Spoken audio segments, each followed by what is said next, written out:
ವಿದ್ಯಮಾನದ ಕುತೂಹಲಕಾರಿ ಸುದ್ದಿ ಕೊಡೋ ಸುವರ್ಣ ಫೋಕಸ್ಗೆ ಸ್ವಾಗತ. ನಾನು ಪ್ರತಿಮಾ.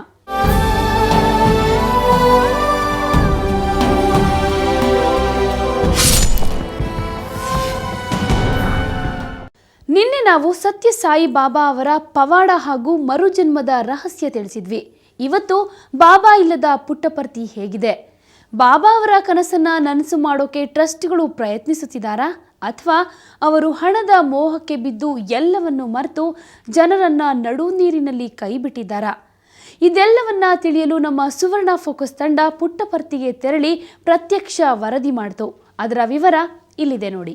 ಸತ್ಯಸಾಯಿ ಬಾಬಾ ಭಕ್ತರ ಪಾಲಿನ ದೇವರು, ಸೇವಕರ ಪಾಲಿನ ಸೇನಾನಿ, ಕನಸುಗಾರರ ಪಾಲಿನ ಕನಸು. ಸತ್ಯಸಾಯಿ ಬಾಬಾ ಬದುಕಿದ್ದಾಗ ಪುಟ್ಟಪರ್ತಿ ಹಾಗೆ ಬೆಳಿಬೇಕು ಹೀಗೆ ಬೆಳಿಬೇಕು ಅಂತ ಕನಸು ಕಂಡಿದ್ರು.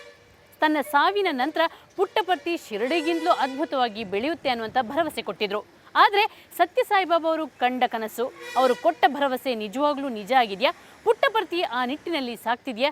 ತಿಳಿಯೋಣ ಈ ವರದಿ ಮೂಲಕ. ಚೆನ್ನಾಗಿ ಸ್ವಾಮಿರವರೆಗೂ ನಡೆಯೋದು ಹೋಟೆಲ್ ಅಂತೂ. ಇವಾಗಂತೂ ನಡೀತೈತೆ ನಡೆಯಲ್ಲ ಅಂಬೋದು ಗ್ಯಾರಂಟಿ ಏನಿಲ್ಲ. ಆದ್ರೂ ಸ್ವಾಮಿ ಹೋಗಿರೋದಕ್ಕೆ ತುಂಬ ಬಾಧೆ ಪಡ್ತಾ ಇದ್ದಾರೆ ಜನ ಎಲ್ಲ. ನಡೆಯೋದಂತೂ ಇನ್ನು ಗ್ಯಾರಂಟಿ ಎಂಬುದು ಏನೂ ಇಲ್ಲ. ಇದಕ್ಕೆ ಮಾತ್ರ ನಾನು ಚೆನ್ನಾಗಿ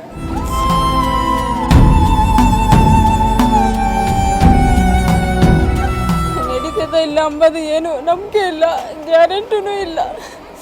ಇವಾಗಂತೂ ಏನೋ ಚೆನ್ನಾಗಿ ನಡೀತಾ ಐತೆ.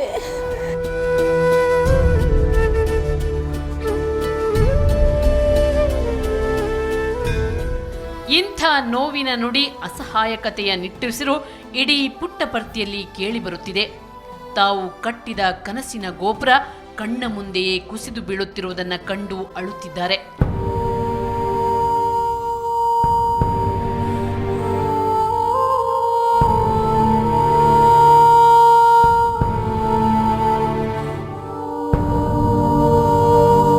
ಕಳೆದ ಏಪ್ರಿಲ್ 24ರಂದು ಬಾಬಾ ಇನ್ನಿಲ್ಲ ಅನ್ನೋ ಸುದ್ದಿ ಕೇಳಿ ಆಘಾತಗೊಂಡ ಮಂದಿ 1 ವರ್ಷವಾದರೂ ಇನ್ನೂ ಚೇತರಿಸಿಕೊಂಡಿಲ್ಲ.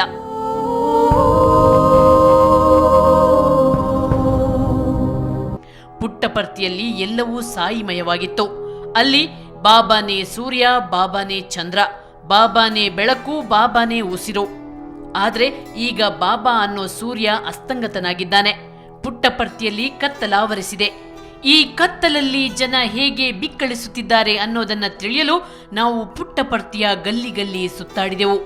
ಅವರು ಇವರನ್ನ ಮಾತನಾಡಿಸಿದೆವು.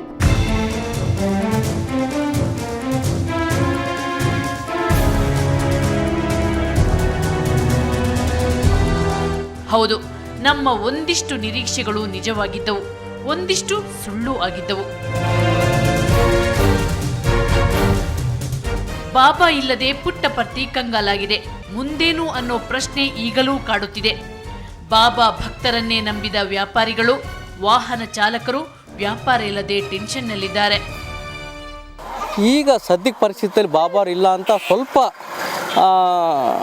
ವ್ಯಾಪಾರ ಸ್ವಲ್ಪ ಕಡಿಮೆ ಆಗಿದೆ. ರಿಯಲ್ ಎಸ್ಟೇಟ್ ಬಿಸ್ನೆಸ್ ಕಡಿಮೆ ಆಗಿದೆ. ಪ್ರತಿಯೊಂದು ಹೋಗಬರೋ ಜನಗಳು ಸ್ವಲ್ಪ ಕಡಿಮೆ ಆಗಿದ್ದಾರೆ, ಎಲ್ಲ ಕಡಿಮೆ ಆಗಿದ್ದಾರೆ. ಬೆಂಗಾಡಾಗಿದ್ದ ಪುಟ್ಟಪರ್ತಿಗೆ ಅಂತಾರಾಷ್ಟ್ರೀಯ ಮನ್ನಣೆ ಕೊಟ್ಟಿದ್ದೇ ಸತ್ಯಸಾಯಿ ಬಾಬಾ. ಬಾಬಾ ನೆರಳಲ್ಲೇ ಬೆಳೆದ ಪುಟ್ಟಪರ್ತಿ ಈಗ ಅನಾಥವಾಗಿದೆ. ಗಗನಕ್ಕೇರಿದ ಪುಟ್ಟಪರ್ತಿ ಮಣ್ಣಿನ ಬೆಲೆ ಪಾತಾಳಕ್ಕೆ ಕುಸಿದಿದೆ. ಆಶ್ರಮದ ಸುತ್ತ ನೆಲದ ಬೆಲೆ ಸೆಂಟ್ಸ್ಗೆ 25 ಲಕ್ಷ ರೂಪಾಯಿ ಇತ್ತು. ಈಗ 10 ಲಕ್ಷಕ್ಕೆ ಕೊಟ್ಟರೂ ಕೊಳ್ಳುವವರಿಲ್ಲ. 70% ವಿಲ್ಲಾಗಳು ಖಾಲಿ ಬಿದ್ದಿವೆ. ಬಂಡವಾಳ ಹೂಡಲು ಯಾರಿಗೂ ಧೈರ್ಯ ಇಲ್ಲ. ಖಾಲಿ ಹೋಟೆಲ್ಗಳು ಪುಟ್ಟಪರ್ತಿಯ ಸದ್ಯದ ದುಸ್ಥಿತಿಗೆ ಹಿಡಿದ ಕನ್ನಡಿಯಾಗಿದೆ.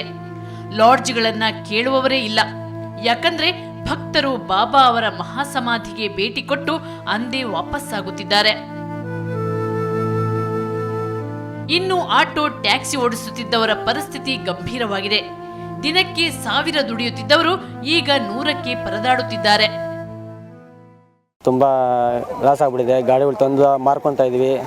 ಕೈಗೆ ದಿನಕ್ಕೆ ಒಂದು 100 ರೂಪಾಯಿ 200 ರೂಪಾಯಿ ಸಂಪಾದನೆ ಕಷ್ಟ ಮೇಡಮ್. ತುಂಬ ತೊಂದರೆಯಲ್ಲಿದ್ವಿ. ಇಲ್ಲಿ ತುಂಬ ಜನಗಳು ತುಂಬ ಲಾಸ್ ಆಗಿದ್ದಾರೆ. ವ್ಯಾಪಾರಗಳೆಲ್ಲ ಕಡಿಮೆ ಇದೆ. ಸ್ವಾಮಿ ಇಲ್ಲದೆ ಇದರಿಂದ ತುಂಬ ಟೆನ್ಷನ್ ಆಗಿದೆ. ಹೂ ಹಣ್ಣು ಮಾರುತ್ತಿದ್ದವರ ಪರಿಸ್ಥಿತಿ ಕೇಳೋದೇ ಬೇಡ. ದಿನವಿಡೀ ಬಿಸಿಲಲ್ಲಿ ಕೂತ್ರು 10 ರೂಪಾಯಿ ವ್ಯಾಪಾರ ಆಗಲ್ಲಂತೆ. ಅವರು ನಮ್ಮ ಕ್ಯಾಮ್ರಾ ಕಂಡ ತಕ್ಷಣ ಕೆಂಡಾಮಂಡಲರಾದ್ರು.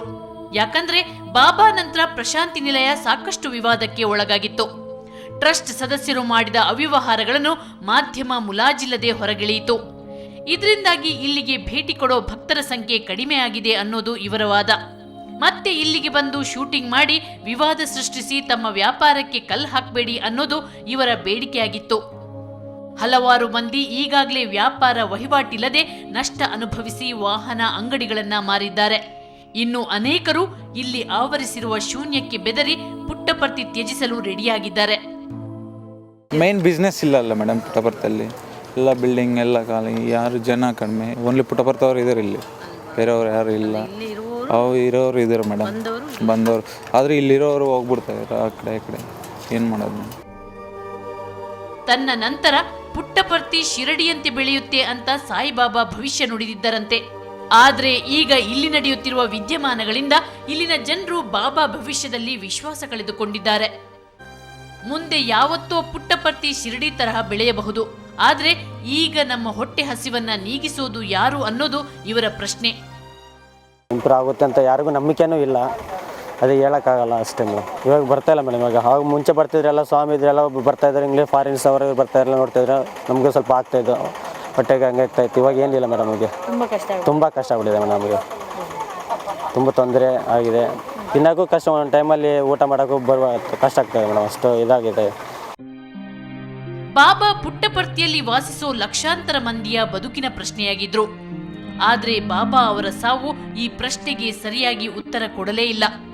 ಅಲ್ಲದೆ ಬಾಬಾ ಸಾವಿನ ನಂತರ ಟ್ರಸ್ಟ್ ಸದಸ್ಯರು ನಡೆದುಕೊಂಡ ರೀತಿ ಬಾಬಾ ಅವರ ವಿಶ್ವಾಸಾರ್ಹತೆಯನ್ನೇ ಪ್ರಶ್ನಿಸುವಂತೆ ಮಾಡಿತು ಅನ್ನೋದು ಪ್ರತಿ ಪುಟ್ಟಪರ್ತಿ ಪ್ರಜೆಯ ಅಭಿಪ್ರಾಯ. ಆದ್ರೆ ಯಾರು ಅದನ್ನು ಓಪನ್ ಆಗಿ ಕ್ಯಾಮ್ರಾ ಮುಂದೆ ಹೇಳಲು ರೆಡಿ ಇಲ್ಲ. ಪುಟ್ಟಪರ್ತಿ ಶಿರಡಿ ತರಹ ಬೆಳೆಯಬೇಕಾದ ಅವಶ್ಯಕತೆ ಇದೆ. ಯಾಕಂದ್ರೆ ಪುಟ್ಟಪರ್ತಿ ಸಾವಿರಾರು ಮಂದಿಗೆ ಅನ್ನ ಕೊಡೋ ಧಾರ್ಮಿಕ ಕೇಂದ್ರವಾಗಿದೆ.